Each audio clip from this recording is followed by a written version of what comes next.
নিজের ছেলেকে 80টা বেত মেরেছেন। কয়টা? 80টা বেত মেরেছেন। এই ব্যাপারে অনেকগুলো বর্ণনা পাওয়া যায়। সবচেয়ে সহিহ বর্ণনা হচ্ছে মুয়াত্তা ইমাম মালিকের বর্ণনা। ওমর ফারুক রাদিয়াল্লাহু তাআলা আনহুর ছেলে আব্দুর রহমান মারুফুন বিআবি শাহমা ছিলেন মিশরে।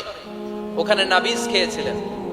নাবিজ হচ্ছে আরব দেশের লোকেরা দুধের মধ্যে শক্ত খুরমা রাত্রেবেলা ঢেলে দিত। ঢেলে দিলে সারা রাত ওই খুরমার রসটা দুধের সাথে মিশে দুধটা লাল হয়ে যেত। এটারে সকালবেলা খেত, খুব সুস্বাদু। এটাকে বলে নাবিজ। কিন্তু এটা রাতে ভিজাইলে সকালেই খাইতে হয়, রেখে দিলে আবার একটু সমস্যা হয়। এটা অনেকটা তারির মতো হয়ে যায়, মাতলামি চলে আসে। তো ওমরে ফারুকের ছেলে নাবিজ খেয়েছেন, মদ খাননি, নাবিজ। কিন্তু নাবিজ খাওয়াতে সাকরান চলে এসেছে। সাকরান চলে আসাতে এটা যখন প্রমাণিত হয়েছে, আমর ইবনে আস রাদিয়াল্লাহু তাআলা আনহু ওনাকে 80 বেত মেরেছেন মিশরে। কয় বেত? নিয়ম হচ্ছে সবার সামনে, কিন্তু সবার সামনে না মেরে একটু গোপনে মেরেছে। এই তথ্য যখন ওমরে ফারুকের কাছে এসেছে, উনি বললেন না, মারতে হবে সবার সামনে, আলাদা মারলা কেন? ও মদিনায় ফিরে আসলে আমি আবার 80টা মারব। মদিনায় ফিরে আসার পরে সাইয়েদনা ওমরে ফারুক ওই আগের 80টারে আর ধরেন নাই, নিজ হাতে আবার 80টা বেত মেরেছেন। এই বেত মারার 1 মাস পরে এই আবু শাহমা ইন্তেকাল করেছে। অনেক ঐতিহাসিক বলে এই বেতের আঘাতে মরেছে, কেউ কেউ বলেছে নিজের রোগের কারণে মরেছে। কিন্তু দিস ইজ দ্য ইনসাফ সিস্টেম অফ উমর। নিজের ছেলে বলে ছেড়ে দেয় নাই। এখন নিজের ছেলে হইলে 7 খুন মাফ, নেতার ছেলে হইলে 10 খুন মাফ, এলাকার মোড়লের ছেলে হইলে 10 খুন মাফ। নো পার্সিয়ালিটি ইন ইসলাম। ইসলামে পার্সিয়ালিটি নাই। আপনি নেতার ছেলে হন, আপনি বিজনেস ম্যাগনেটের ছেলে হন, আপনি যেই হন না কেন, ইসলামের দৃষ্টিতে সবাই সমান। চিল্লায় বলেন ঠিক কিনা? বনু মখজুমিয়া গোত্রের এক নারী চুরিতে ধরা পড়ল। সাহাবারা বললেন, নবী, মদিনার সবচেয়ে ভেরি প্রেস্টিজিয়াস এন্ড ডিগনিফাইড ফ্যামিলির মেয়ে, আপনি হাত কাটেন না, কারণ ইসলামের নিয়ম চুরি করলে কি কেটে দাও? বিশ্বনবী বললেন, বলো কি? হাত না কাটার জন্য তোমরা আমাকে রেকমেন্ড করছো? এটা আল্লাহর আইন। পৃথিবীর কেউ রেকমেন্ড করলো শোনার ক্ষমতা আমার নাই, কারণ আইনটা দিয়েছে কে? লাউ কানাত ফাতিমাতু বিনতি মুহাম্মাদিন সারাকাত লাকাতা মুহাম্মাদুন ইয়াদাহা। আরে বনু মাখজুমিয়া মেয়ে তো দূরের কথা, আমার কলিজার টুকরা ফাতেমাও যদি আজ চুরিতে ধরা পড়তো, তার হাত কেটে দিতে আমি 1 মিনিটও দেরি করতাম না। দিস ইজ ইসলাম। এই হচ্ছে ওমরে ফারুকের মানাকিব। এরকম ওমরে ফারুক কয়টা লাগবে? আওয়াজ করে বলতে হবে, কয়টা লাগবে? একটা লাগবে। এই সাইয়েদনা ওমরে ফারুক মদিনার প্রথম চিফ জাস্টিস ছিলেন। সর্বপ্রথম ওনার পরামর্শে সাইয়েদনা আবু বকর রাদিয়াল্লাহু তাআলা আনহু কোরআনকে সংকলন করেছেন। আমরা এই যে কোরআন পড়ি 30 পারা, এমদাদিয়া লাইব্রেরির 114টা সূরা, কত সুন্দর সন্নিবেশ করা হয়েছে, এখানে সাজানো হয়েছে। আল্লাহর হাবিব সাল্লাল্লাহু আলাইহি ওয়াসাল্লামের সময় কি এরকম কোরআন ছিল নাকি? ছিল না। খেজুর পাতার মধ্যে, গাছের বাকলের মধ্যে, ওটের বড় হাড্ডির মধ্যে আর পাথরের মধ্যে খোদাই করা কোরআন ছিল। সাইয়েদনা আবু বকরের সময় রাদিয়াল্লাহু তাআলা আনহুর সময় যুদ্ধ হলো। 70 জন হাফেজ সাহাবী ইন্তেকাল করলেন। সাইয়েদনা আবু বকর রাদিয়াল্লাহু তাআলা আনহুকে ডেকে ওমরে ফারুক বললেন, ও আবু বকর, এইভাবে হাফেজে কোরআন সাহাবীরা যদি দুনিয়া থেকে বিদায় হয়ে যায়, আল্লাহর কোরআনও তো বিদায় হয়ে যাবে। আমার পরামর্শ হলো আপনি সব বয়োজ্যেষ্ঠ সাহাবীদেরকে একসাথে করে কোরআনের সব কাগজগুলোকে একসাথে করে একটা নির্ধারিত কপির মধ্যে কোরআনকে সংকলন করে ফেলেন। সাইয়েদনা আবু বকর বললেন, যেটা আমার নবী করেন এটা আমি কেমনে করি? কিন্তু ওমরে ফারুক নাচরবান্দা বলে না, এটা করলে কোনো খারাপ হবে না, ভালোই হবে। মুসলিম উম্মার জন্য এক জায়গায় কোরআন সন্নিবেশিত থাকবে, আপনি করেন। সাইয়েদনা আবু বকর রাজি হয় না, ওমরে ফারুকও ছাড়ে না। ওমরে ফারুক বলতে বলতে বলতে বলতে এমন ভাবে সাইয়েদনা আবু বকর রাদিয়াল্লাহু তাআলা আনহুকে ধরলেন, সব শেষে সাইয়েদনা আবু বকর ওমরে ফারুকের কথায় কোরআন সংকলনে রাজি হয়ে গেলেন। পড়েন সুবহানাল্লাহ। উনি বললেন, ওমর যখন আমাকে বারবার বুঝাতে লাগলো, আল্লাহ তাআলা আমার হৃদয়টা ওমরের কথা শোনার জন্য খুলে দিলেন। আল্লাহ তাআলা কেমন যেন আমাকে ইলহাম করলেন, আবু বকর করো, এই কাজের মধ্য দিয়ে আমি আমার কোরআনকে গোটা বিশ্বে জীবিত রেখে দেব। This is Umar. এই যে আমরা হিজরি সনের যে আমরা গণনা করি, এই হিজরি সনের প্রবর্তক হচ্ছে সাইয়েদনা ওমরে ফারুক। সুবহানাল্লাহ নাই? আপনাদের মনোযোগ আছে না গেছে? কই ঘুমায় গেলেন মনে হয়? তাকবীর দেন তো একজন আওয়াজ করে।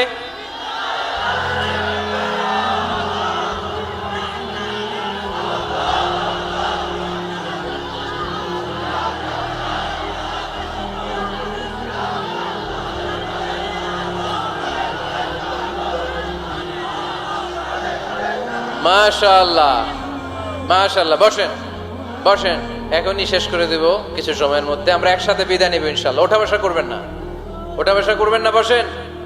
সাইয়েদনা ওমর ফারুক এই হিজরি সনের গণনা শুরু করেছে। সাহাবারা বলল, আমিরুল মুমিনিন, খ্রিস্টানদের ঈসাই সন আছে, আমাদের মুসলমানদের কোনো সন নাই। আমাদের একটা সন থাকলে আমাদের জিজিয়া নিতে, আমাদের যাকাতের টাকা উত্তোলন করতে অনেক সুবিধা হবে। ওমর ফারুক বললেন, তাহলে কোন সালকে হিজরি, কোন সালকে মুসলিম সাল হিসেবে আমরা ঘোষণা দিতে পারি? একজন বলল, আমার নবী যেই সালে জন্মগ্রহণ করেছেন ওই সালে। ওমর ফারুক বললেন, না, আমার নবীর জন্ম আমাদের জন্য খুশির দিন, কিন্তু এটা আমাদের জন্য প্রেরণা নয়। প্রেরণা নবীর কাজে, ঠিক কিনা? আরো কিছু সাহাবারা বলল, তাহলে যেই সালে আমার নবী ইন্তেকাল করেছে ওইটারে প্রথম সাল ধরেন। ওমর ফারুক বললেন, না, যেদিন তিনি ইন্তেকাল করেছেন এটা আমাদের দুঃখের দিন, এটা আমাদের প্রেরণা নয়। আমাদের প্রেরণা হচ্ছে বিশ্বনবীর ত্যাগ, তিতিক্ষা আর কাজের মধ্য দিয়ে। জোরে কোন ঠিক কিনা? ওমর ফারুক বললেন, যেদিন বিশ্বনবী ইসলাম রক্ষায় নিজের মাতৃভূমি ছেড়ে মক্কা থেকে মদিনায় গিয়েছেন ওই দিনটাকে হিজরি প্রথম দিন ধরে আমরা হিজরি সাল গণনা করে শুরু করে দেব। ওইটাই হচ্ছে হিজরি সন। সেখান থেকে হিজরি সনের প্রবর্তন করেছেন সাইয়েদনা ওমর ফারুক রাদিয়াল্লাহু তাআলা আনহু। এই যে স্টেট গভর্নমেন্ট, এই যে প্রিজন, জেলখানা, ক্যান্টনমেন্ট, সচিবালয়, গণভবন, বঙ্গভবন, মুক্তিযোদ্ধাদের ভাতা, রাষ্ট্রীয় ভাতা, এই সব নিয়ম কানুন সাইয়েদনা ওমর ফারুক তার রাষ্ট্রীয় আমলে তিনি নিজে করেছেন। চিল্লায় পড়েন আল্লাহু আকবার। মুসলমানদের আলাদা কারেন্সি, নিজস্ব মুদ্রা ব্যবস্থা নিজে চালু করেছেন। সৈনিকদের মধ্যে যারা বিবাহিত প্রতি 6 মাস অন্তর অন্তর 1 মাসের ছুটি কাটাতে তারা ফিরে আসবে, সাইয়েদনা ওমর ফারুক চালু করেছেন। চিল্লায় আওয়াজ করে পড়েন আল্লাহু আকবার। এই যে আমরা 20 রাকাত সালাতুত তারাবি পড়ি রমাদানে, পড়েন না আপনারা? এটা সাইয়েদনা ওমর ফারুক চালু করেছে। সুবহানাল্লাহ পড়তে পারলেন না? কোরআনে মোট 22টা আয়াত আছে যেখানে সাহাবারা ইনডিসিশনে ভুগছিলেন। বিশ্বনবীর মত একটা, ওমর ফারুকের মত আর একটা। এই 22 জায়গায় আল্লাহ তাআলা বিশ্বনবীর মতের পক্ষে আয়াত নাজিল না করে ওমর ফারুকের মতের পক্ষে কোরআনের আয়াত নাজিল করেছেন। আওয়াজ করে পড়েন আল্লাহু আকবার। এদিকে উঠলেন কেন আপনারা? যারা উঠছেন আমার দিকে তাকান।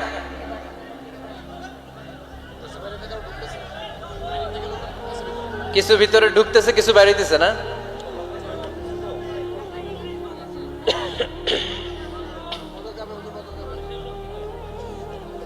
সাইয়েদনা ওমর ফারুক, আমরা সাহাবীদের জীবন চরিত পড়তে চাই না? কত যে অনুপ্রেরণামূলক দৃষ্টান্ত সাইয়েদনা ওমর ফারুক আমাদের জন্য রেখে গিয়েছেন।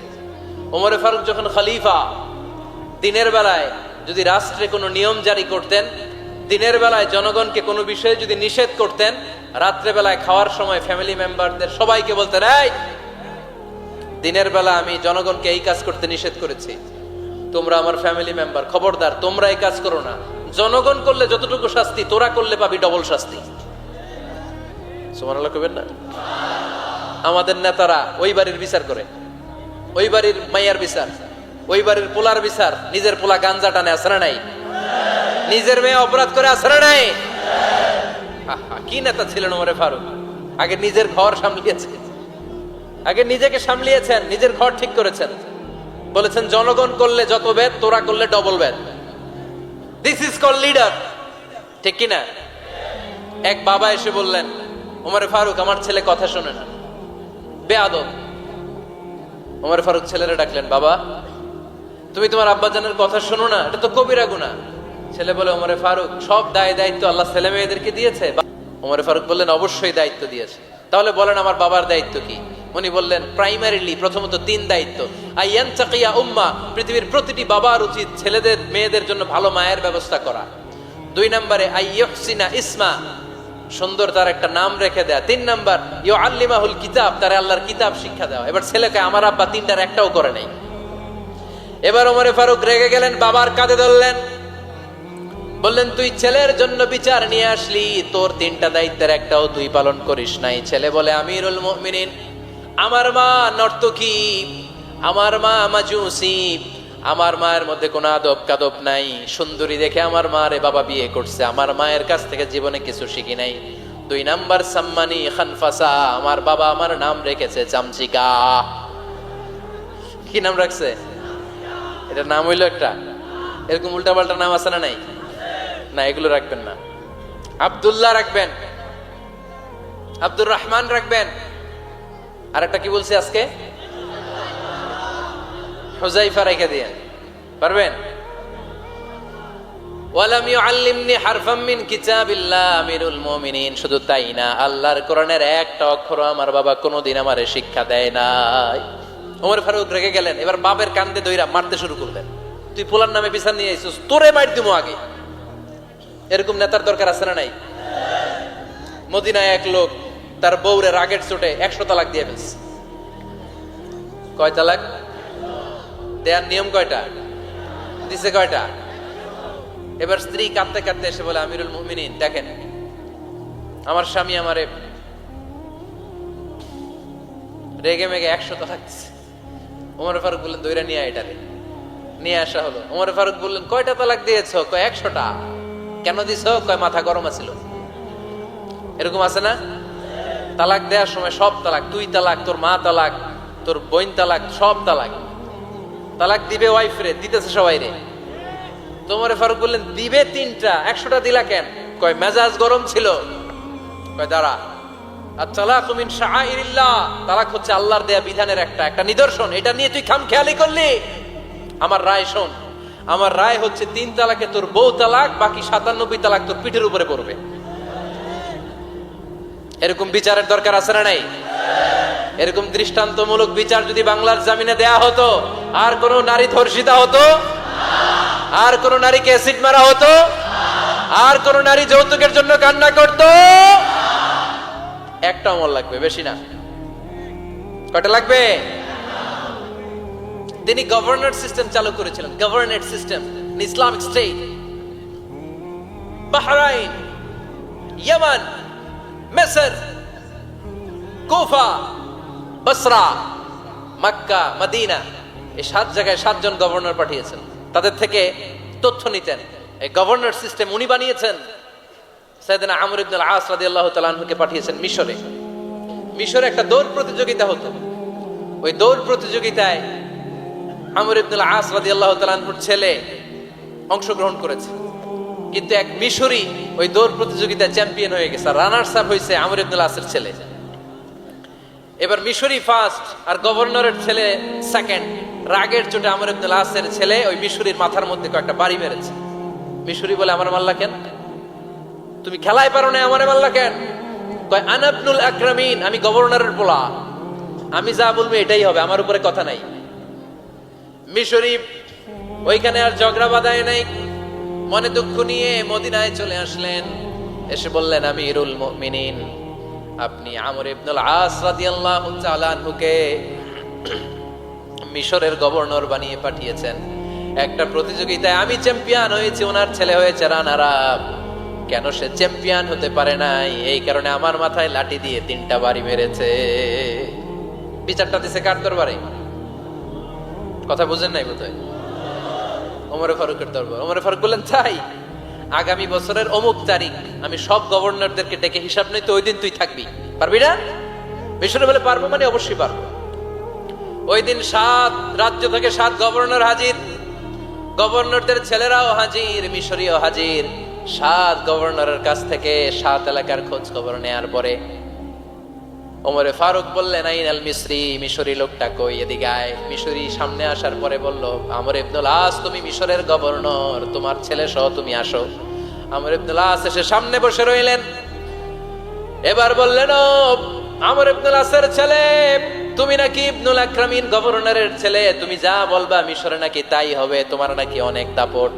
নিজে একটা লাঠি এনে মিশরির হাতে দিয়ে বলল, এবার তোর মাথায় যতটা মারছে তুই ততটা গুনে গুনে মার, আমি দেখবো। আমর ইবনে আল আস দেখবে, আমর ইবনে আল আসের ছেলেরে তুই এখানে মার। সে বলতেছে, থাক, আপনি বলছেন এতেই যথেষ্ট, মারা লাগবে না, আমি মাফ করে দিলাম। ওমরে ফারুক বলল, খবরদার, মার, মার ওর মাথার মধ্যে। মিশরি ওমরে ফারুকের ধমক শুনে ভয়ে ভয়ে 3টা বাড়ি মারলো। এই বাড়ি মারা দেখেও ওমরে ফারুকের হৃদয় ঠান্ডা হয় নাই। লজ্জায় আমর ইবনুল আস, বয়স হয়ে গিয়েছে সাহাবা, মাথা তখন টাক, মাথায় চুল নাই, লজ্জায় মাথাটা হেট হয়ে মাথাটা নিচু করে রেখেছে। এবার রাগের চোটে ওমরে ফারুক বললেন, এবার আমর ইবনুল আসের টাক মাথার মধ্যে একটা মার মার। কেন ছেলেকে শিক্ষা দিতে পারে নাই? ইয়া আমর ইবনুল আস, মাতা জাআলতুমুন নাস আবিদা, তোমরা কখন মিশরীদেরকে নিজেদের দাস বানায় নিলা? ওয়াকাদ ওয়ালাদাতুম উম্মুহুম আহরারা, আর ওদের মায়েরা তো ওদেরকে স্বাধীন সন্তান হিসেবে প্রসব করেছে। মানুষদের উপর ক্ষমতাগিরি করার জন্য গভর্নর পাঠাই নাই। খবরদার, জনগণ তাদেরকে দেখভাল করার জন্য তোমাদেরকে পাঠানো হয়েছে, তাদের উপর কোনো অত্যাচার করার জন্য নয়। চিল্লায় বলেন ঠিক কিনা? এরকম নেতা কয়টা লাগবে? কয়টা? ওই নেতার নাম কি? ওমর। হা হুয়া ইয়াতি ওমর। 22 জায়গায় বিশ্বনবী কয় একটা, ওমরে ফারুক বলে আরেকটা। আল্লাহ বলে, বিশ্বনবী আপনার পক্ষে আমি আয়াত নাজিল করতে পারলাম না, আমি ওমরের পক্ষে নাজিল করে দিলাম। বিশ্বনবী বলতেন, ইন্নালি কুল্লি উম্মাতিন মুহাদ্দাস, সব উম্মতের মধ্যে, সব নবীদের উম্মতের মধ্য থেকে একজন করে আল্লাহ তাকে মুহাদ্দিস বানাতো। মুহাদ্দিস না, মুহাদ্দাস। মুহাদ্দাস মানে এমন লোক যিনি যা ভাবতো ওই ভাবনাটাই আল্লাহ আয়াত হিসেবে নাজিল করে দিতেন। বিশ্বনবী বলেন, আমার উম্মতের মধ্যে মুহাদ্দাস হচ্ছে সাইয়েদনা ওমর। মদিনার সবচেয়ে বড় মুনাফিকের নাম আব্দুল্লাহ ইবনে উবাই ইবনে সালুল, সব মুনাফিকদের সরদার। কিন্তু এই মুনাফিকের ছেলেটা হলো পাক্কা ইমানদার। এই ছেলের নাম হলো আব্দুল্লাহ। আওয়াজ করে বলেন, ছেলের নাম কি? আব্দুল্লাহ ইবনে উবাই ইবনে সালুল, মুনাফিক সরদার যখন ইন্তেকাল করলো, সাইয়েদনা আব্দুল্লাহ রাদিয়াল্লাহু তাআলা আনহু বিশ্বনবীর কাছে এসে চোখের পানি ছেড়ে ডেকে বলে, নবী আপনিও জানেন, আমিও জানি, মদিনার সবাই জানে আমার আব্বা মুনাফিকদের সরদার, কিন্তু আমার মন তো মানে না, আমার তো পিতা, আমার তো বাবা লাগে, আমার তো মন মানে না। আপনিও জানেন মুনাফিক, আমিও জানি মুনাফিক। নবী আপনার দরবারে কিছু আমি চাই না, আপনার গায়ের একটা জামা দেন, আপনার জামাটা পরিয়ে আমার বাবারে দাফন দিব। এর উসিলায় যদি আমার আব্বারে আল্লাহ মাফ করে দেয়, দয়ার নবী মায়ের নবী জামা খুলে দিয়ে দিলেন। পড়েন সুবহানাল্লাহ। আব্দুল্লাহ রাদিয়াল্লাহু তাআলা আবার আবদার চললেন, নবী জানি আমার বাবা মুনাফিক, কিন্তু আমার তো বাবা, আপনার দরবারে ফরিয়াদ, আপনি নিজে যে আমার বাবার জানাজার নামাজের ইমামতি করবেন। দয়ার নবী মায়ের নবী জানাজার নামাজে যেতে চাইলেন। ওমরে ফারুক বললেন, নবী না, খবরদার, আপনি উবাই ইবনে সালুলের জানাজায় যাবেন না। বিশ্বনবী জোর করে যেতে চাইলেন। সাইয়েদনা ওমরে ফারুক বিশ্বনবীর জামা পেছন থেকে টেনে ধরলেন। আল্লাহু আকবার। টেনে ধরলেন, যাবেন না আপনি। ওমর ফারুকের হাত থেকে হ্যাচকা টান মেরে জুব্বা টান দিয়ে বিশ্বনবী জানাজায় চলে গেলেন। রব্বুল আলামিন আয়াত নাজিল করলেন, ইস্তাগফির লাহুম আও লা তাস্তাগফির লাহুম ওয়া ইন তাস্তাগফির লাহুম ৭০ মাররাতান ফালান ইয়াগফিরাল্লাহু লাহুম। নবী গো, একবার নয়, দুইবার নয়, ৭০ বারও যদি এই মুনাফিকের জন্য আপনি ক্ষমা চান, তার জন্য ক্ষমা নাই, তার জন্য আছে জাহান্নাম। ওয়ালা তাকুম, আপনি যাবেন না আলা কবরি, কখনো তাদের জানাজায় যাবেন না। এই যে একটা ভুল করে ফেলছেন, এটা এইবারই শেষ, এরপরে আর যাবেন না। সাইয়েদনা ওমর ফারুকের পক্ষে আল্লাহ তাআলা কোরআনের আয়াত নাজিল করে দিলেন। চিল্লায় পড়েন আল্লাহু আকবার।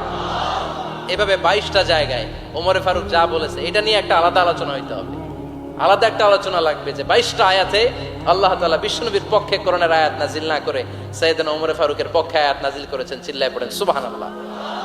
ওই ওমর ফারুককে আমাদের মডেল বানানোর দরকার আছে না নাই? ওই ওমর ফারুকের জীবনী আমাদের ছেলে মেয়েদেরকে পড়ানোর দরকার আছে না নাই? আমাদের ভবিষ্যৎ প্রজন্ম এগুলো জানে না। ওরা সালমান খান দেখে বড় হয়, ওরা শাহরুখ খান দেখে বড় হয়, ওরা ঋত্বিক রোশনকে দেখে বড় হয়। ওরা মনে করে যে এরাই বড় সুপার হিরো। আমাদের যে কত বড় সুপার হিরো আছে এরা জানেই না।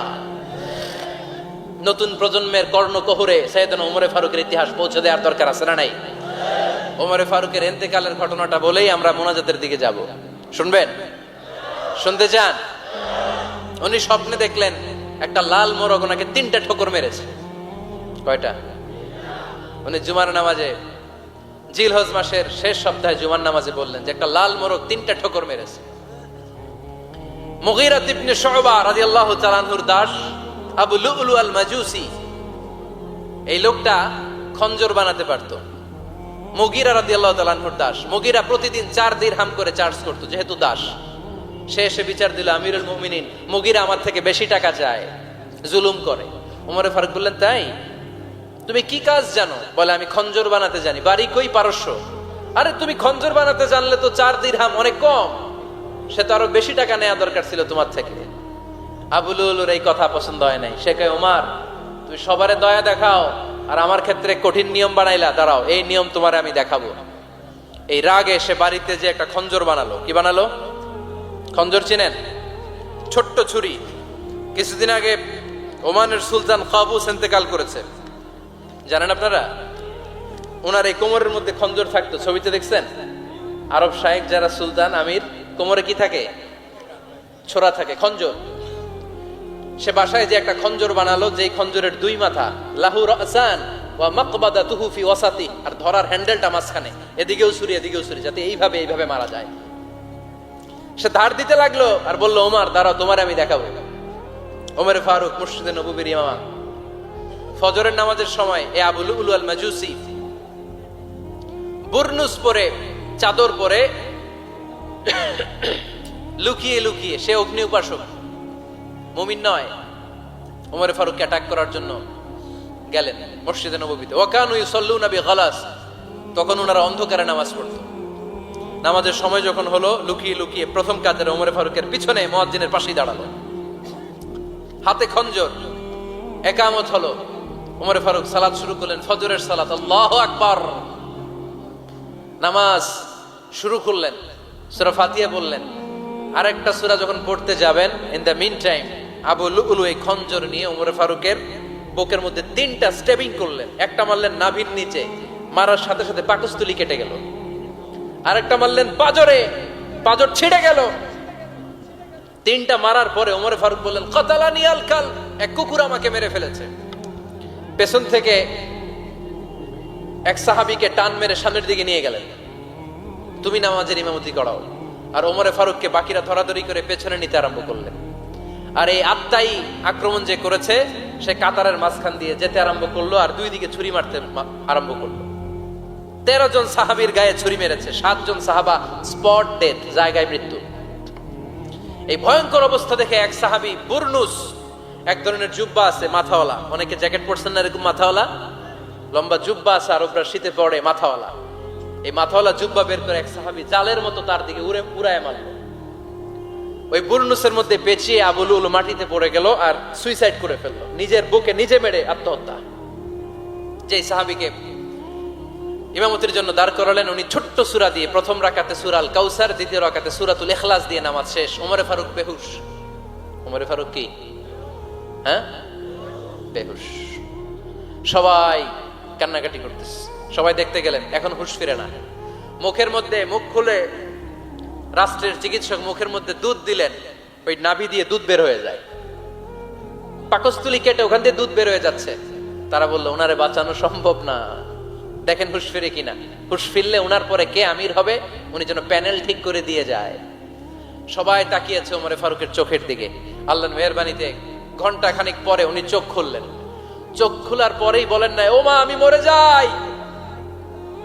চোখ খোলার পরে উনি বলেন নাই, কে মারলো আমারে। চোখ খোলার পরে উনি বলেন নাই, আমার পরে নেতা কে হবে। চোখ খোলার পরে সর্বপ্রথম কথাটি ছিল, আসল্লান নাস, আমার নেতৃত্বে যে ফজরের নামাজটা শুরু হয়েছিল, এটাকে ঠিকমতো তোরা পড়েছিলি? আমার নেতৃত্বে যে ফজরের জামাত শুরু হয়েছিল, সেটা ঠিকঠাক মতো সমাপ্ত হয়েছিল কিনা আগে বল। আসল্লান নাস, নামাজটা হয়েছে কিনা বল। সুবহানাল্লাহ কইতে পারলেন না? This is Omar, hour super hero. নেতা অনেকগুলো লাগে না, এরকম নেতা একটাই যথেষ্ট, যে গোটা বিশ্বকে কাঁপায় দিতে পারে। চিল্লায় বলো ঠিক কিনা?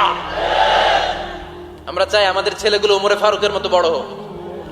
আমরা চাই আমাদের ছেলে মেয়েগুলো খাব্বাব, খুবাইব, সাইয়েদনা আলী, উসমান, আবু বকর রাদিয়াল্লাহু তাআলা আনহুর অনুসরণে বড় হোক, ঠিক কিনা? আমরা একটা ওমর চাই, যিনি আমাদেরকে সালাতের শিক্ষা দিয়ে গিয়েছেন, ইন্তেকালের আগে বলেছেন সাল্লান নাস। এজন্য আমরা যেন নামাজ কখনো নষ্ট না করি। আল্লাহর জমিনে দ্বীন বাস্তবায়ন আসাদ্দুহুম ফি আমরিল্লাহি ওমর। ওমর রাদিয়াল্লাহু তাআলা আনহুর মতো এত কঠোর কেউ ছিলেন না। তাই দিন বাস্তবায়নে আমরা যেন কাউরে ছাড় না দেই। সবার আগে আল্লাহর দিন, সবার আগে আল্লাহর কোরআন, সবার আগে আমার ইসলাম, ঠিক কিনা? চাইলেই কেউ এদেশ থেকে ইসলামরে মিটাই দিতে পারবে না। যে দেশে আল্লাহু আকবার ধ্বনির সাথে সাথে সূর্য উঠে যায়, আল্লাহু আকবার ধ্বনির সাথে সাথে সূর্য ডুবে যায়, সে দেশে আর কিছু থাকবে না থাক আমার ইসলাম থাকবেই, আর কিছু থাকবে না থাক আমার কোরআন থাকবেই। সে ইসলামের সাথে থাকতে রাজি আছেন তো? কোরআনের সাথে থাকতে রাজি আছেন তো?